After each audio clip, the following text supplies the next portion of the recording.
Kemudian, polis ni pun tanyalah si Ali ni, "Encik, isteri encik okey ke? Nampak macam tak sihat je." Lepas tu dia pun tengok je dekat polis tu, dan lepas tu dia pun cakap, "Encik, saya tak kahwin lagi. Mana encik nampak isteri saya?" Polis pun cakap, "Tu."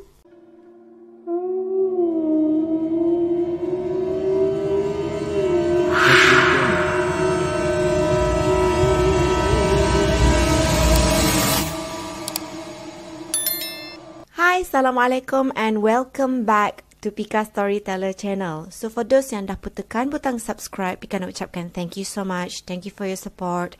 Sekarang Pika dah pun dapat 20,000 subscribers dan Pika rasa sangat happy sebab Pika baru je dalam industri YouTube. Okay, baru beberapa bulan dan Pika memang tak expect langsung yang Pika akan dapat 20,000 subscribers, which is for me, it is something yang sangat-sangat awesome. So thank you to everyone. And for those yang masih lagi baru dekat channel ni dan korang rasa yang channel Pika ni adalah satu channel yang bagus, mungkin korang boleh terus tekan butang subscribe di bawah. Dan jangan lupa juga untuk tekan butang loceng so that next time bila Pika keluarkan video yang baru, korang akan terus dapat notification daripada Pika. Negeri Perlis. Okey, Negeri Perlis ni kali terakhir Pika pergi sana tak silap sekitar tahun 2017. Di mana masa tu Pika kena pergi ke UiTM Arau sebab Pika ada conference untuk Pika siapkan Pika punya masters time tu. Dan walaupun negeri Perlis ni adalah satu negeri yang kecil, tapi bagi Pika Perlis merupakan sebuah negeri yang sangat-sangat menarik. Okey, tempat dia pun memang sangat cantik. Tapi untuk kali ini kita bukan nak bercerita pasal tempat menarik dekat Perlis. Okey, tapi kita nak menceritakan tentang 3 tempat seram yang berada di negeri Perlis. Kisah yang pertama, Empangan Timah Tasuh.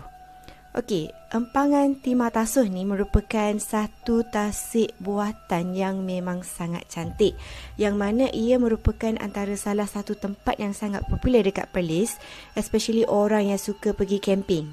Okey, dan untuk pengetahuan korang, tempat ni sebenarnya tasik buatan. Dia sama macam tasik Kenyir dekat Terengganu tu kan. Yang kononnya dulu, tempat ni merupakan satu pekan kecil. Maksudnya sebelum dia jadi empangan, tempat ni dulu ada macam rumah, ada jalan, ada kubur dan sebagainya. Okay?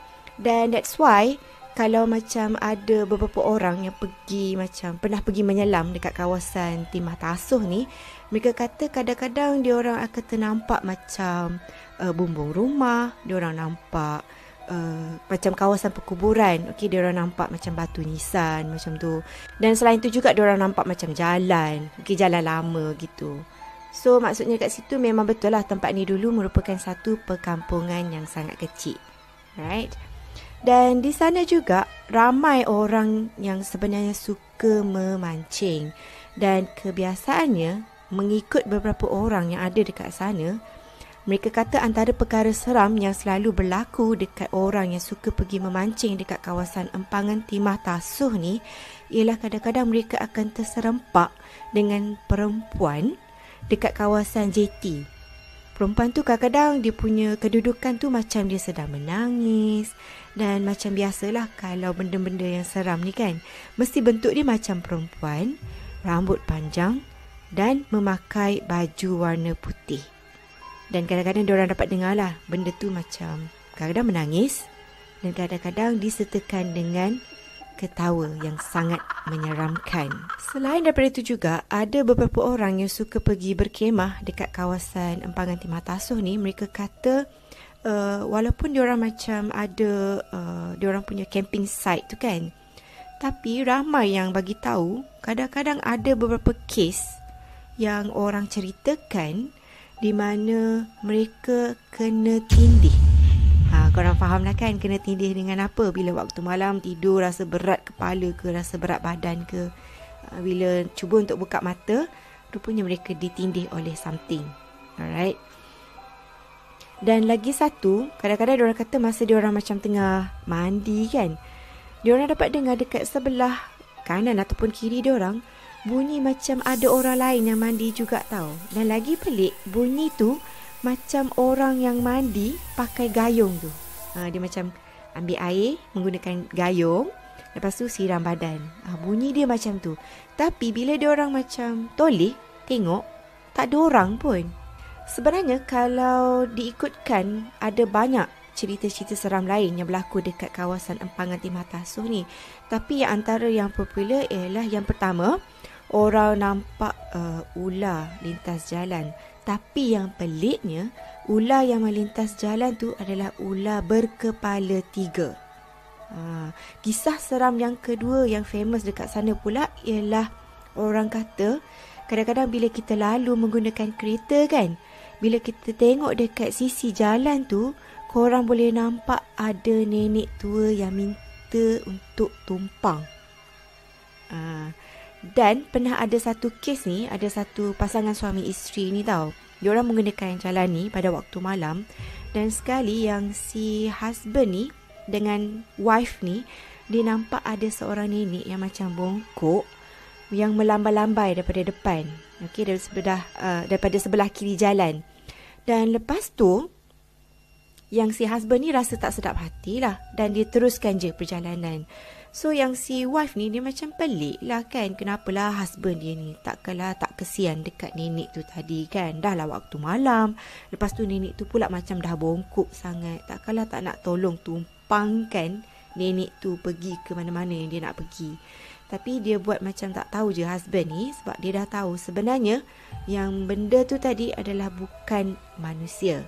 Dan kata orang, sekiranya kalau kita ternampak nenek tu dan kita tak bagi tumpang dia kan, biasanya kalau macam keesokan harinya, korang bila buka pintu kereta, kadang-kadang korang boleh nampak dekat belakang ada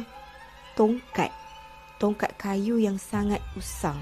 Dia macam sort of macam reminder ataupun warning lah, kau tak bagi aku tumpang semalam kan, macam tu, so aku tinggalkan tongkat aku dalam ni, macam tu.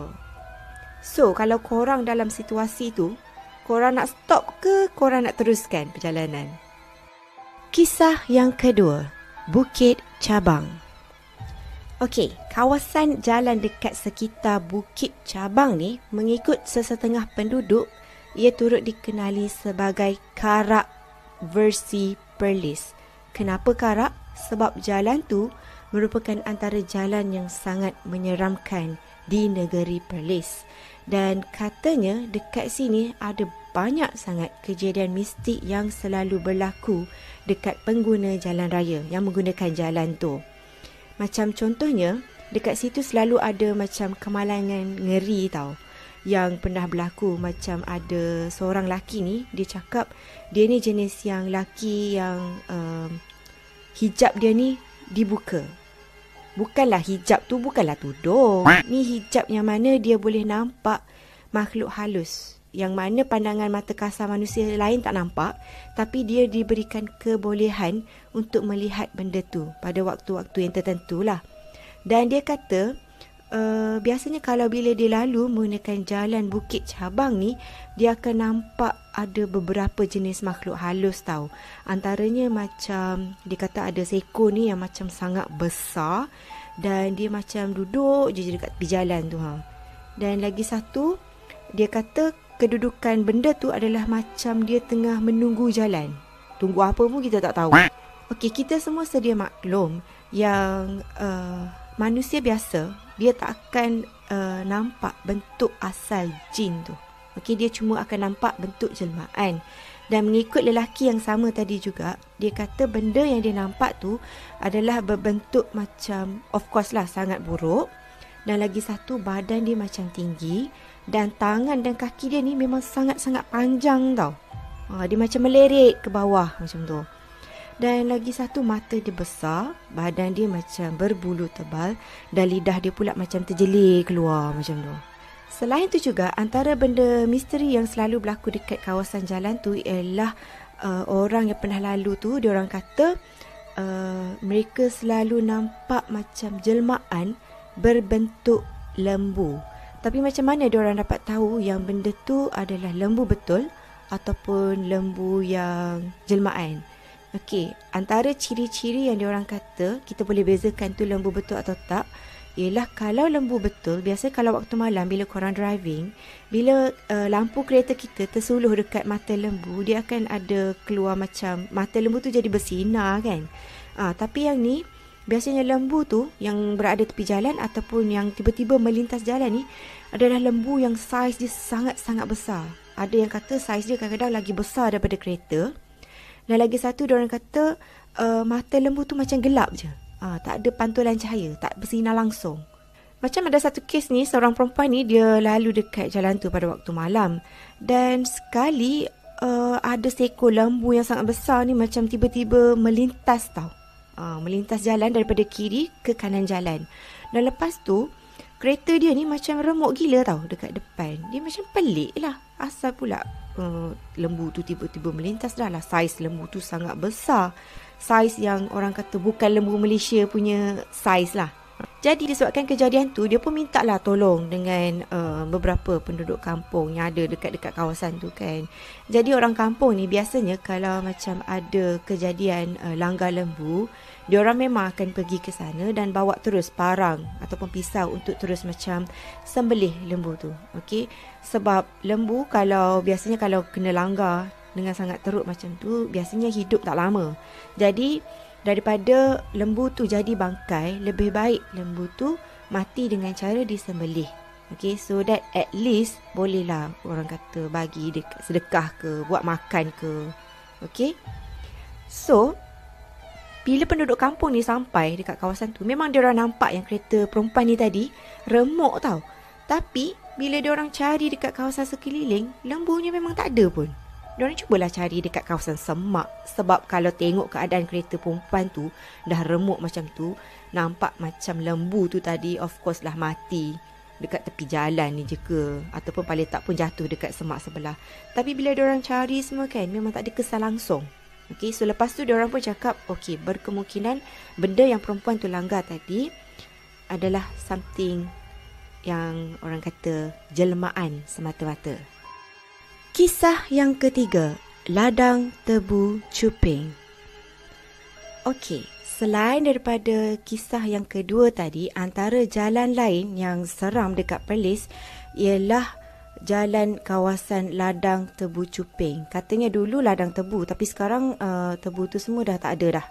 Alright, tapi katanya walaupun ladang tebu dah tak ada, tapi dia punya keseraman tu dekat kawasan tu masih lagi ada di sana.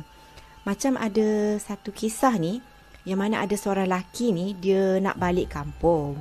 Jadi dia pun malam tu lepas dia siapkan kerja dia semua, dia pun decide untuk bawa kereta, lalulah jalan kawasan ladang tebu cuping tu. Okey, memang dia tahu jalan tu sangat seram, tapi dia rasa macam nak balik kampung sangat, rindu dekat mak dia lah kan. So dia pun lalulah dekat kawasan jalan tu.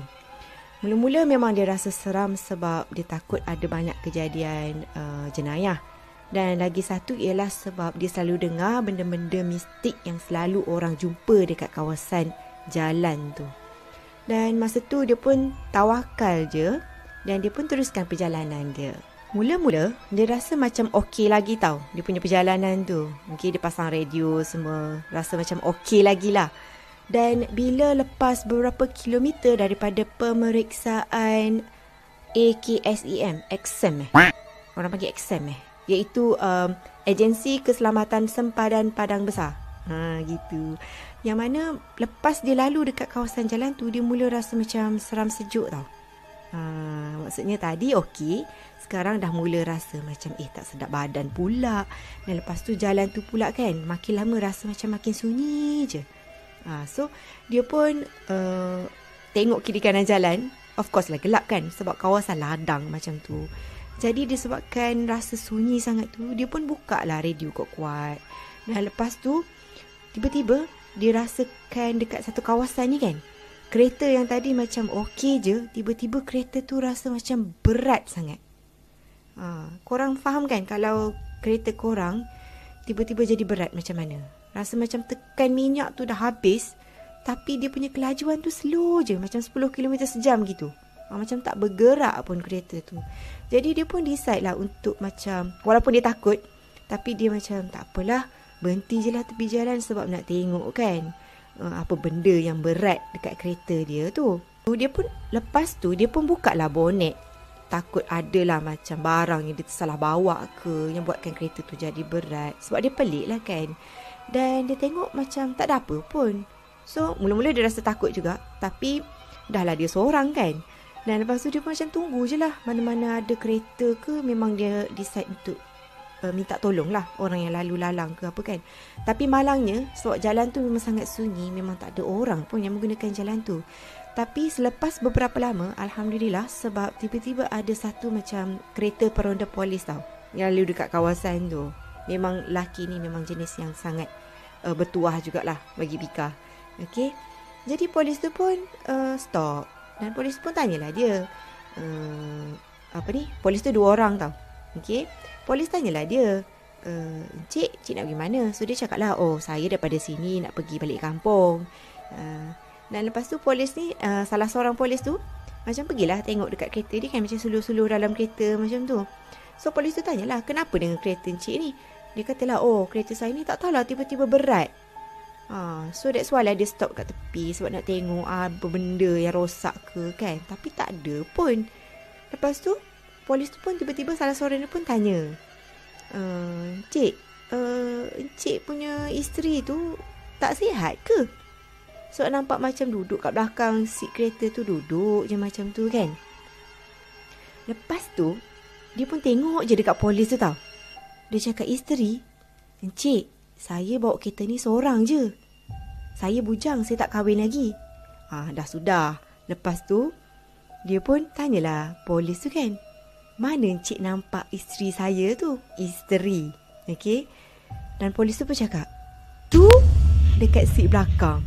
Dan lepas tu dia pun tanyalah polis tu, macam mana keadaan isteri dia tu kan. Dan polis tu pun cakap, nampak macam tengah dalam keadaan berbungkus dengan kain batik. Lepas tu kan, bila dia dengar je macam tu, terus badan dia jadi macam seram sejuk, terus dah berpeluh semua. Dan dia pun cakap lah, cik, saya rasa benda yang cik nampak tu bukan manusia. Jadi polis ni pun macam dah faham, okay, dengan gangguan tu. Punca sebenar kereta dia jadi berat tu tadi kan.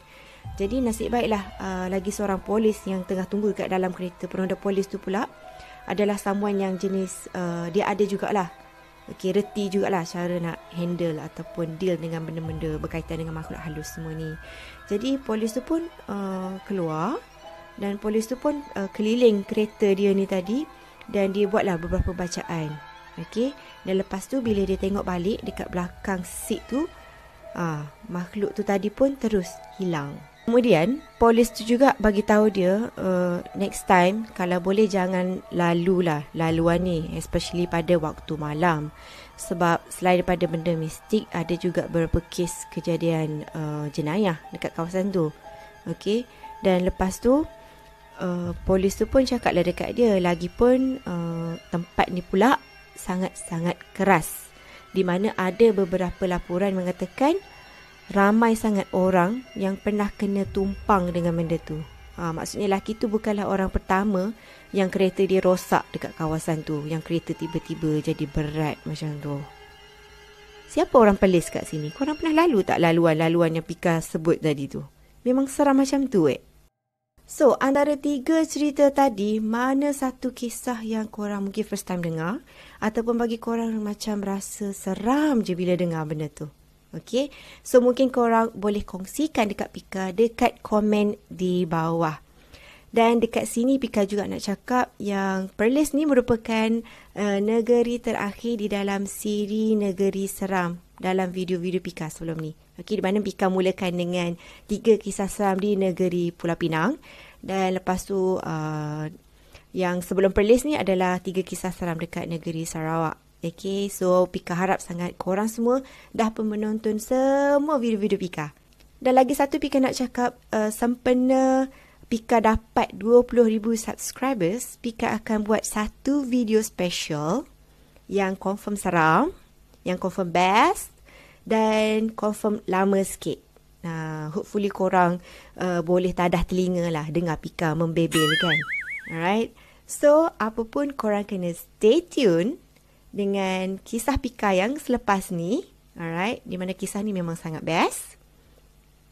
So, jangan lupa untuk tekan butang like, comment and share kalau korang nak. Dan jangan lupa untuk tekan butang subscribe di bawah.